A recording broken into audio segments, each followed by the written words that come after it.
আলাইকুম hello everyone চলে আসলাম আমার নতুন একটি ব্লগ নিয়ে। আর আজকে হচ্ছে আমাদের ঘরে যেহেতু মেহমান এসেছে আর আব্বু হচ্ছে নিয়ে আসলো এত বড় একটা বোয়াল মাছ। তো বোয়াল মাছ তারপর হচ্ছে মুরগি। সো আজকে হচ্ছে এগুলো দিয়ে হচ্ছে তোমাদের সাথে রেসিপি শেয়ার করব।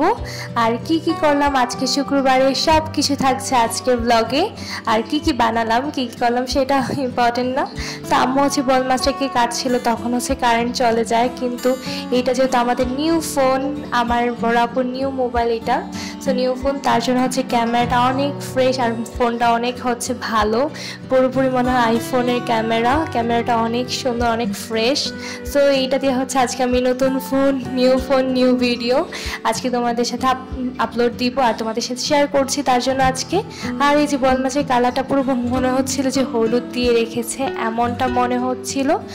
আর মাছের মধ্যে ডিম হয়েছে। এদিকে হচ্ছে আম্মু ইলিশ মাছ ভাজা শুরু করে দিল, ডিম বোনা করলো। দেন হচ্ছে ইলিশ মাছগুলোকে ভালোভাবে ভেজে নিচ্ছে মাছগুলোকে, যেহেতু মাছ ভালোভাবে না ভাজলে হচ্ছে। দেন হচ্ছে অন্য একটা কড়াইতে হচ্ছে আমি বসিয়ে দিব এখন করার জন্য। এখন যদি আজকে রোজ বানাবো, ফার্স্টে হচ্ছে কিছু হাফ কাপ পেঁয়াজ ভেজে নেবো ভালোভাবে বেরেস্তা করার জন্য।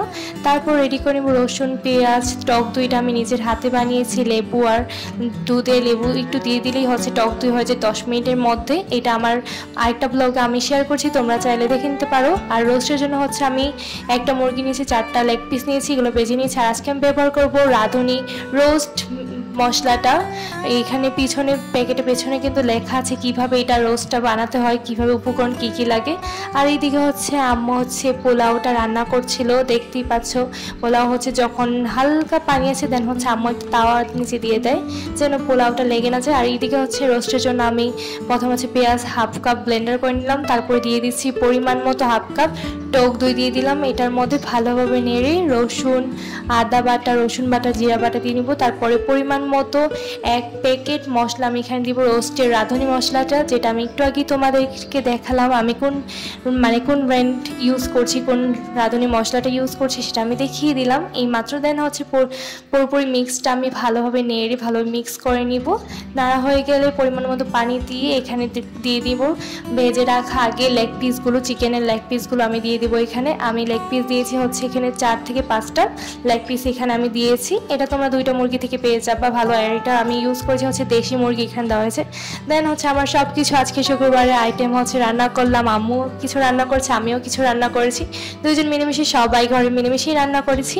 এই যে শশা কেটে নিয়েছি, শশাটা হচ্ছে আমি পেঁয়াজটা খেতে অনেক পছন্দ করি আমার আব্বু থেকে, আমি লেবু খাই, শশা সব কিছু। আর এটা হচ্ছে আম্মু রান্না করেছে খাসির মাংস, আলু দিয়ে খাসির মাংস দিয়ে রান্না করেছে আম্মু। তার জন্য হচ্ছে আম্মুর ভিডিওটা আমি দেখালাম না, যেটা আম্মু রান্না করেছে একটু দেখিয়ে দিচ্ছি। কালারটা বেশ ভালো এসেছে, দেখতেও বেশ লোভনীয় লাগছে দেখতে। আর এইদিকে হচ্ছে আমি হচ্ছে রোস্ট রান্না করেছিলাম। আর আম্মুর এই খাসির মাংসটা কালারটা দেখেই বোঝা যাচ্ছে কতটুকু সুস্বাদু অ্যান্ড মজা হয়েছে রান্নাটা, দেখেই কিন্তু তোমরা বুঝতে পারছো। আর এইদিকে হচ্ছে আম্মু আগে থেকে যে আমি পেঁয়াজগুলো বেরেস্তা করে রেখেছিলাম সেগুলো উপর ছিটিয়ে দিয়েছি রোস্টের উপরে, পোলাওয়ের উপরে। পোলাওটা আমার রান্না করছে। আর এই রোস্টটা রান্না করেছে হচ্ছে আমি রোস্ট রান্না করেছি। এইটা কেমন হয়েছে রোস্টের রেসিপিটা অবশ্যই। আর এই প্লেটটা হচ্ছে আমার বোন পেয়েছে পুরস্কার তার ওর কলেজে। দেন হচ্ছে রোস্টের রেসিপিটা তোমাদের সাথে শেয়ার করলাম। আজকে শুক্রবার কেমন কাটলো কার অবশ্যই কমেন্ট করতে ভুলবে না। সবাইকে আল্লাহ হাফিজ।